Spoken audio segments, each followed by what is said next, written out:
Everyone, আমি পূজা নতুন একটা ভিডিওর সাথে তোমাদের জানি অনেক অনেক ওয়েলকাম।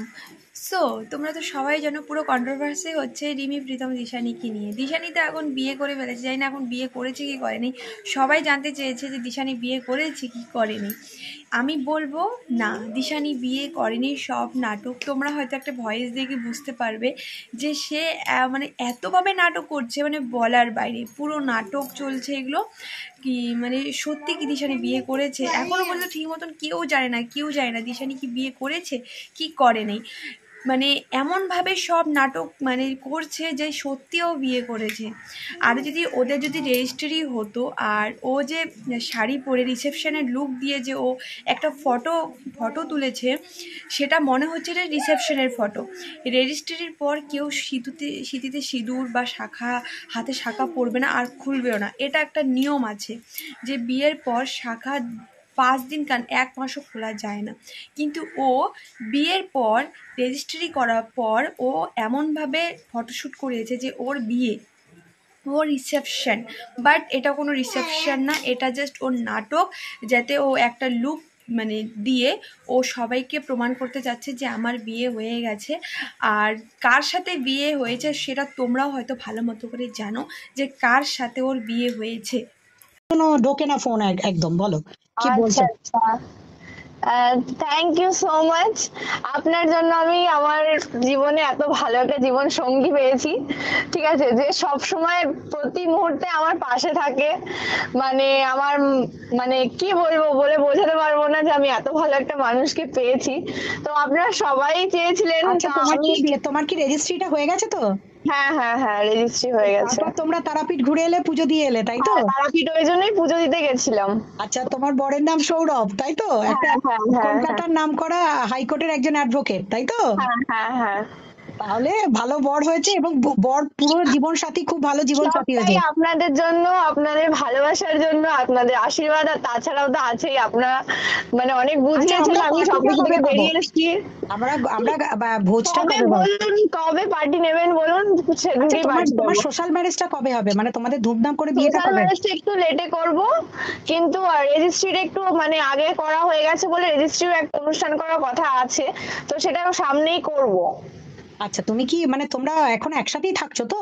দিশানি যার সাথে বিয়ে হয়েছে, যদি বিয়ে হয়েও থাকে, তো যেই ছেলেটার নাকি অলরেডি ও 3-4টা বউ আছে, সবাই বলছে তার নাকি অলরেডি মানে বউ আছে, তার সাথে সাথে ডিভোর্স হওয়ার পর দিশানিকে বিয়ে করেছে।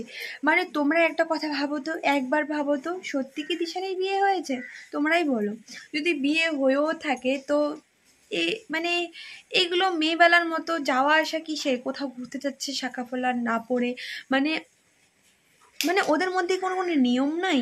আর তার হাজবেন্ডকে ফেস দেখাচ্ছে না, তার হাজবেন্ডের কোনো ফেস দেখাচ্ছে না, ও নিজে নিজেই সব কিছু করছে। তোমাদের কি মনে হয় যে ও সত্যি বিয়ে করেছে? আর হ্যাঁ, একটা জিনিস ঠিক আছে, বিয়ে করা যদি যেহেতু নাটকও করে থাকে, হ্যাঁ একটা ঠিক আছে যে মানে প্রীতম আর রিমির মানে থেকে অনেকটাই দূরে চলে গেছে। তো এটা এটা ভালো হলো যে ওদের কাছ থেকে পুরোপুরি সাইড হয়ে গেছে মেয়েটা। তো সব থেকে বেশি ভালো ওটাই হয়েছে। তবুও আমি বলবো যে যদি সাইড হওয়ারই থাকে তো নিজের মধ্যে সাইড হওয়াটা বেশি ভালো। বাট সবাইকে ভিউজদেরকে ঠকানোটা আমার মনে হয় ভালো না। যে একটু রিভিল করো সব কিছু যাতে ভালো হয়। কারণ আমাদেরই জন্য তারা অনেকটা উঁচুতে নেমেছে, অনেকটা উঁচুতে উঠেছে। তো আমরা কেউ চাবো না তার খারাপ হোক, শুধু এটাই চাবো যে সবাই যেহেতু ভাবছে যে সত্যি। তো আমার ভীষণ খারাপ লাগছে যে প্রীতমের সাথে খুব একটা খারাপ ঘটনা হচ্ছে। খুবই একটা খারাপ কিছু ওর সাথে হচ্ছে, যে ও নিজেকে সামলাতে পারছে না। অনেক দিন থেকে ও ভিডিও পোস্ট করছে না, কিচ্ছু বলছে না। তো আমি এটাই বলবো, সবাই একটু প্রীতমের কাছে একটুখানি হলেও প্রে করো, ওকে একটু সাপোর্ট করো, যাতে ও এগুলো থেকে একটু বের হতে পারে। মানে কি হবে এসব করে? কি হবে? কিছুই তো লাভ হবে না। কি লাভ হবে এসব করে?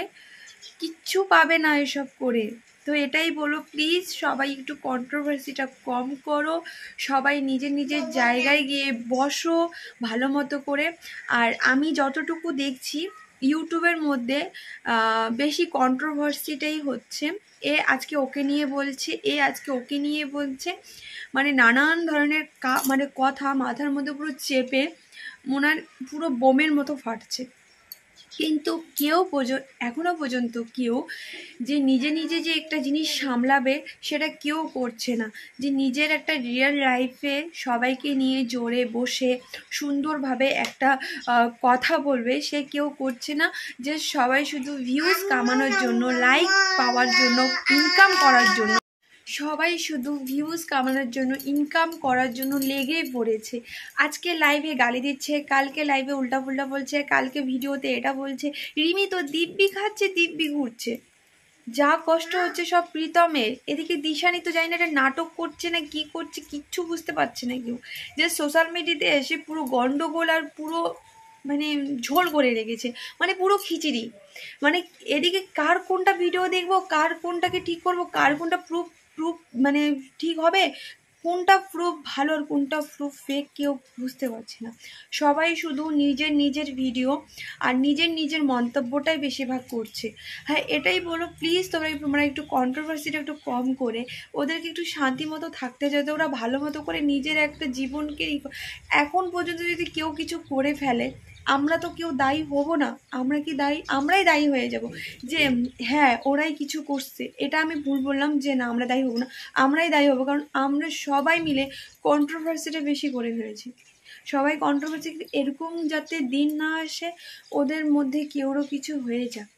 আমার কাছে অনেক অনেক ভিডিও আছে, সেটা আমি এখানে আমি শো করতে পারছি না, কিন্তু এটাই বলবো তোমরা প্লিজ ওদেরকে একটু শান্তিতে থাকতে দাও। তোমরা সবাই একটু কন্ট্রোভার্সিটা কম করো।